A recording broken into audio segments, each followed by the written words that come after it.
We have another example on the board. Please notice that the first input is connected directly to VCC. Okay, so there is always logic 1 at this input. Look at the truth table. Anytime we have high at the input, output is automatically 0.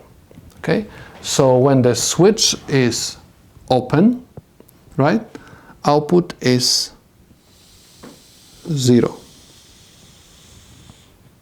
Okay, why? Because we have high at this input, and we said that if I have at least one input of the NOR gate which has one output, is automatically 0.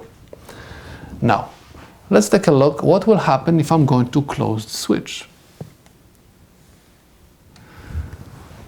Is it going to change anything in my diagram? Answer is no, because this input is constantly receiving 1. 1 at least one of the inputs of NOR gate will produce 0 at the output. That's why I'm going to have again